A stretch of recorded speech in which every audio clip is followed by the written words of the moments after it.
اور تم جس حال میں ہوتے ہو یا قرآن میں سے کچھ پڑھتے ہو یا تم لوگ کوئی اور کام کرتے ہو، جب اس میں مصروف ہوتے ہو تو ہم تمہارے پاس ہوتے ہیں، اور تمہارے پروردگار سے کوئی ذرہ بھر بھی چیز پوشیدہ نہیں رہتی، نہ زمین میں اور نہ آسمان میں، اور نہ کوئی چیز ہے اس سے چھوٹی اور نہ بڑی مگر کتاب روشن میں لکھی ہوئی ہے۔ سن رکھو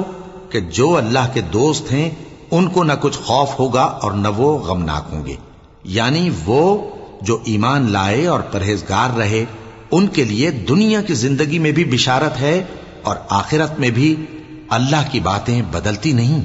یہی تو بڑی کامیابی ہے۔ اور اے پیغمبر،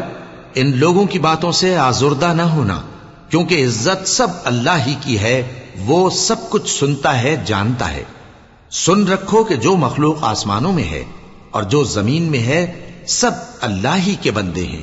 اور یہ جو اللہ کے سوا اپنے بنائے ہوئے شریکوں کو پکارتے ہیں وہ کسی اور چیز کے پیچھے نہیں چلتے، صرف گمان کے پیچھے چلتے ہیں اور محض اٹکلیں دوڑا رہے ہیں۔ وہی تو ہے جس نے تمہارے لیے رات بنائی تاکہ اس میں آرام کرو، اور روز روشن بنایا تاکہ اس میں کام کرو۔ جو لوگ قوت سماعت رکھتے ہیں ان کے لیے اس میں نشانیاں ہیں۔ بعض لوگ کہتے ہیں کہ اللہ نے بیٹا بنا لیا ہے، اس کی ذات اولاد سے پاک ہے، وہ تو بے نیاز ہے، جو کچھ آسمانوں میں اور جو کچھ زمین میں ہے سب اسی کا ہے۔ اے افترا پردازو، تمہارے پاس اس قول باطل کی کوئی دلیل نہیں ہے، کیا تم اللہ کی نسبت ایسی بات کہتے ہو جو جانتے نہیں؟ کہہ دو کہ جو لوگ اللہ پر جھوٹ باندھتے ہیں فلاح نہیں پائیں گے، ان کے لیے جو فائدے ہیں دنیا میں ہی ہیں، پھر ان کو ہماری ہی طرف لوٹ کر آنا ہے، اس وقت ہم ان کو عذاب شدید کے مزے چکھائیں گے، کیونکہ وہ کفر کی باتیں کیا کرتے تھے۔ اور ان کو نوح کا قصہ پڑھ کر سنا دو، جب انہوں نے اپنی قوم سے کہا کہ اے قوم، اگر تم کو میرا اپنے درمیان رہنا اور اللہ کی آیتوں سے نصیحت کرنا ناگوار ہو تو میں تو اللہ پر بھروسہ رکھتا ہوں، تم اپنے شریکوں کے ساتھ مل کر ایک کام جو میرے بارے میں کرنا چاہو مقرر کر لو، اور وہ تمہاری تمام جماعت کو معلوم ہو جائے اور کسی سے پوشیدہ نہ رہے، پھر وہ کام میرے خلاف کر گزرو اور مجھے مہلت نہ دو۔ اب اگر تم نے منہ پھیر لیا تو تم جانتے ہو کہ میں نے تم سے کچھ معاوضہ نہیں مانگا، میرا معاوضہ تو اللہ کے ذمے ہے،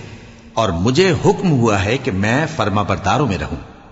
پھر ان لوگوں نے ان کی تکذیب کی تو ہم نے ان کو اور جو لوگ ان کے ساتھ کشتی میں سوار تھے سب کو طوفان سے بچا لیا اور انہیں زمین میں خلیفہ بنا دیا، اور جن لوگوں نے ہماری آیتوں کو جھٹلایا ان کو غرق کر دیا۔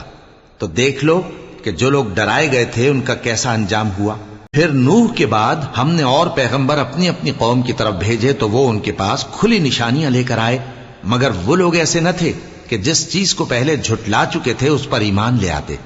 اسی طرح ہم زیادتی کرنے والوں کے دلوں پر مہر لگا دیتے ہیں۔